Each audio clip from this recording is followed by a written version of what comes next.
with breaking news happening now. This is Wave 3 News. A police chase you saw unfold right here on Wave 3 News comes to an end. A suspect at the center of an investigation cuffed and taken away. We thank you for joining us here at 7. I'm Scott Reynolds. And I'm Connie Leonard. The chase came to an end in Valley Station on Tennis Boulevard just before 6. That's in the Valley Village neighborhood. It all started around 5:20 after a traffic stop. Air 3 was above the scene as police swarmed the suspect. They confirmed it was part of an ongoing investigation, but would not say which one. They said it was clear the suspect was dangerous. I mean, he had no regard for the general public in general and everything, and we don't know for sure the involvement, but that's what they're doing now. They're going to be interviewing him and trying to determine where he plays into this today. And we'll have more information as it comes into our newsroom, on air and online at wave3.com. Police not confirming or denying if that chase had anything to do with Louisville's first murder of the year. Police have been looking on foot and by air for a suspect all around the Autumn Lake Mobile Home Park near Valley Station where the victim was found. Wave 3 News reporter Gordon Boyd with the latest. Evidence techs were on the scene almost 6 hours. They believe the victim didn't live here, but have not said why they believe he came here, nor why for several hours. They believe that a search of the immediate area would put a killer in custody. Other than people stealing stuff off my porch, that's about it, but no, nothing this bad. Metro chopper spotting overhead.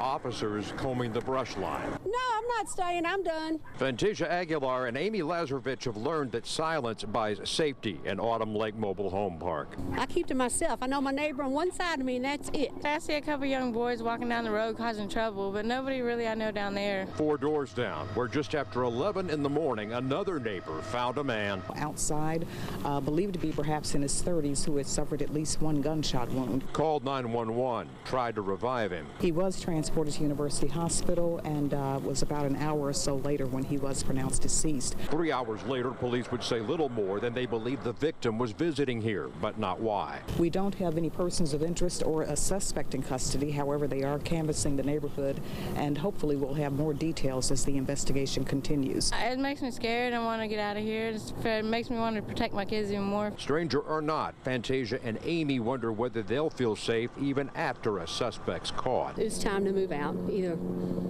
take the trailer with me, leave it behind. I don't even care anymore. It's just time to go. In the hours that followed, a number of people came by checking on friends who live here, wanting to make sure that they were okay. Several leaving upset, distraught, one not being able to hear from the teenage son of the man in whose yard the victim was found, nor from a friend in his 30s, the approximate age, police say, of that victim. In Valley Station, Gordon Boyd, Wave 3 News. Police right now looking for the person who severely beat a man and just left him on the sidewalk. That victim discovered just after 1 a.m. in the 300 block of Ernie Avenue in New Albany. Police have only released his age, that he's 38 years old. They say the man was unconscious and unresponsive when they found him. Anyone with information is asked to call the New Albany Police Department. Teachers, principals, and school district leaders in Indiana very concerned and frustrated tonight over the results on those I-STEP tests. Results across the board are down, 1 positive in the negative results. This afternoon, the Indiana House Education Committee approved a measure that would not allow teacher performance pay to be reduced because of these low student I-STEP scores. The test scores have become a big issue with lawmakers. It's concerning. This was a very different test. It was a very different format. District leaders in southern Indiana are among those very concerned after 2015 I-STEP results showed a major drop. 13% statewide. 67.3% of students passed the English language arts exam, 61% passed the math exam, and 53.5% passed both. A year earlier, 74.7% of students passed both subjects. School leaders statewide say teachers had little time to prepare students for the new test career readiness standards.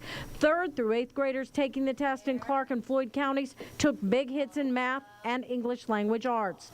Clarksville Community School Superintendent Kim Knott was not surprised by the dip in math scoring, especially after several test snafus. We would have 70% 70% passing English language arts, and then those same kids will go down to 50% passing mathematics. Computer glitches led their third graders to be kicked off the test. And so if they had to reboot, when they would reboot, all their answers would be gone. And so you can imagine a third grader understanding this is a high-stakes test. They understand this.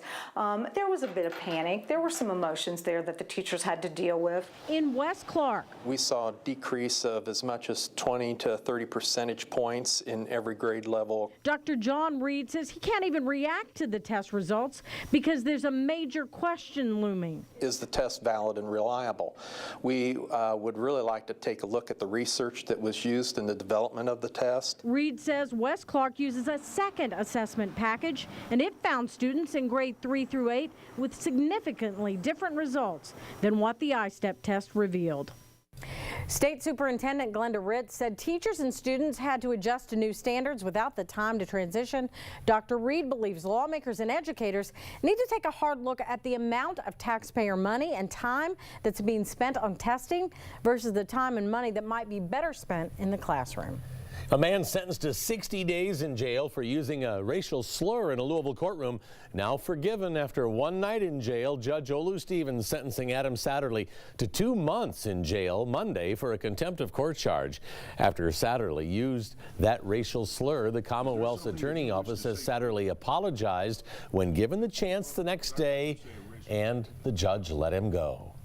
Well, a cold morning, but a warmer afternoon than we had yesterday. Yeah, and we'd like to see that trend continue. Meteorologist Ryan Hoke in for Kevin tonight. Any chance that's happening? Yeah, it looks like it. We're going to be seeing these warmer temperatures over at least the next couple of days before an Arctic blast begins to settle in. We'll have more on that in a few minutes. Up first, though, beautiful look from our Kentucky One Health SkyTrack camera in downtown Louisville. Temperatures now in the upper 30s here in the city, and certainly we've got 30s outside the city as well. North Vernon just 1 below freezing at 31 degrees there. Some of the clouds beginning to filter out somewhat, but I do think the clouds will begin to build back in as we go throughout the overnight hours. You'll see some of those now over the Missouri Boot Hill, and we'll certainly be seeing those cirrus clouds as we go throughout the next several hours. 35 degrees by 10 o'clock this evening. By midnight, we're down to 34. I think we'll drop just a few more degrees than that as we head throughout the overnight hours. We've got the warmer temperatures, the rain chances, and even a couple of small snow chances coming our way. The latest on that in just minutes. All right, thanks, Ryan. New tonight, if you gave your UK student a hoverboard for Christmas, they might not want to take it out of the box on campus. The university has issued a temporary ban on all hoverboards, citing safety concerns with this hot new gadget. In a news release, the university noted the instances of the batteries in the devices bursting into flames. So last week, a video of UK basketball coach John Calipari went viral. He was trying to use the hoverboard and failing. It takes about 20 minutes, I hear, to get it under control. Several other campuses have banned the device, including fellow SEC schools, Arkansas, LSU, and Vanderbilt. They're pretty prominent on the U of L campus. We're going to show you that tonight at 11, and you'll know some of the people using them, and the campus will decide, the university will, on its policy in just a few days. Yeah, they are popular. Well, gun sales are skyrocketing across the Commonwealth and around Kentucky. The new tool one police department is offering to respond to that demand. And $25 could buy you more than $1,000 worth of fun come Derby week. Where to buy your chance for a golden ticket? Sued in New York, but now Indiana is rolling out the welcome mat for one fantasy sports site. The plan to lure it to the Hoosier State. Just in, a former high school teacher convicted of producing child pornography and meeting a teen for sex was sentenced to 42 years in prison. 33-year-old Patrick Newman was a Trinity High School teacher and assistant football coach before being fired last June. A federal investigation found he asked 16 young boys to send him explicit pictures and videos, and he met one boy in person on several occasions. New here tonight at 7, recently sued fantasy sports sites FanDuel and DraftKings. They're getting huge support in Indiana. The New York Attorney General wants the sites to give back money it's made in the state, claiming illegal gambling. But 2 Indiana lawmakers have already invited FanDuel to move its headquarters from New York City right into the Hoosier State. They're planning to introduce legislation that would protect such fantasy sports sites. Kentucky is now offering special license plates for those who've had siblings die serving in the military. Previously, only parents and spouses of the deceased could apply for a Gold Star license plate. Applicants must complete an affidavit and give it to the Kentucky Department of Veterans Affairs. It costs $31, which includes a $10 mandatory contribution to the Veterans Program Trust Fund. Well, it won't get you inside Willy Wonka's chocolate factory, but this golden ticket will give you access to some of the hottest Derby Festival events of 2016.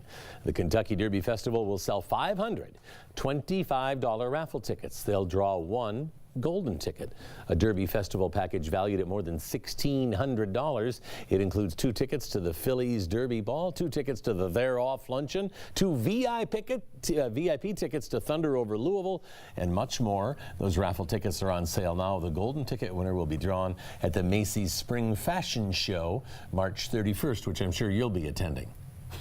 No? Yes, sure.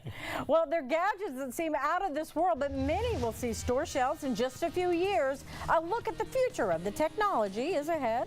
Online gun sales thrust into the spotlight after President Obama's tearful speech and executive orders. The country's largest online gun shop right here in Kentucky explains the impact on business. Temperatures topped out in the 40s today. We'll likely see 50s over the next couple of days. But what about rain and even a few snow chances? All that and more coming up next. The largest online gun retailer in the country is based right here in Kentucky. As President Obama announced his executive orders on gun sales yesterday, he mentioned online sales. The president says he was trying to close a loophole that allowed some online gun buyers to bypass a background check, potentially putting deadly weapons in the hands of violent felons. But at Bud's Gun Shop, based out of Paris, Kentucky, guns are not shipped straight to a buyer's home. Buyers have to go through a background check, fill out the required paperwork, and to pick up the gun at a licensed dealer. The owner at Bud says this new law won't really impact him. It doesn't affect us because we do not have a single firearm sale that would not go through a federal firearms dealer and background check. It may even help us. Yeah, slowing down some other salespeople, maybe. According to Bloomberg, Kentucky has the 16th most registered guns per capita in the country. And gun sales all across the nation are really on the rise. One law enforcement agency right here in Wave Country wants to give new owners a chance to be very safe and responsible. As Wave 3 News reporter Katie Bauer explains, the Clarksville Police Department will soon offer its first civilian firearm training course. The Clarksville police chief says he was used to approving 1 to 2 gun permits a week, but recently that number has jumped to 20, which means a lot of new guns could be in new hands.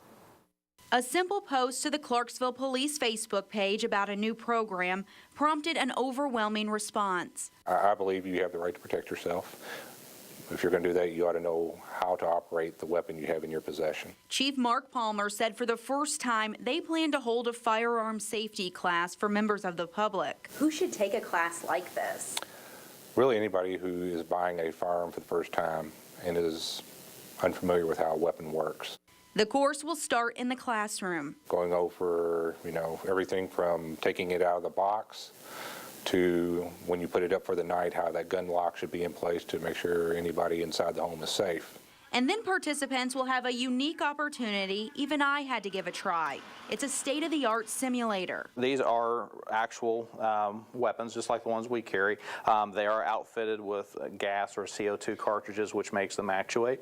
And then they don't shoot bullets, they shoot lasers. This is about as real as it gets, putting you in tense situations like someone breaking into your house while you are asleep. When you're at the gun range, you're going to shoot a piece of paper. Here you had to make a decision to shoot or not to shoot. The class will conclude with a trip to a gun range. Palmer says even though a safety course is not required, as a responsible gun owner, he believes it should go hand in hand with getting a permit. Really, anyone who's going to carry a handgun needs a permit. It's required by the law, and it also shows that that weapon is licensed to you. That you're a licensed carrier. And Clarksville police are still working out the details, like how much the class will cost. It'll happen sometime late next month, and they plan to host more than one. For more information, head to wave3.com. In Clarksville, Katie Bauer, Wave 3 News. Well, this cold weather is great for Paoli Peaks. The ski resort posted online today that they were able to make more snow than expected overnight and open some extra trails this afternoon. Pretty cool. A lot of people looking forward to that. Despite the early morning, we did warm up a little bit today. Not too bad out there. You could have been at Paoli Peaks, maybe getting a little suntan too while you're snowboarding. Ryan Hoke in for Kevin tonight. Yeah, absolutely. They've got up to 9 inches of snow on the ground in places up that way. So thank goodness the weather finally broke for them. They've been kind of winter. My goodness, look at Monday, 29. You know, Paoli Peaks is going to love it for snowmaking. Well, I guess. Good for them, though. You need to take Emerson. She's old enough to do a little snowboarding on the bunny hill. She won't want to come in, though. That's the problem. You're right there. All right, thanks, Ryan. Breaking right now, part of Dixie Highway shut down after a car hits and kills a pedestrian.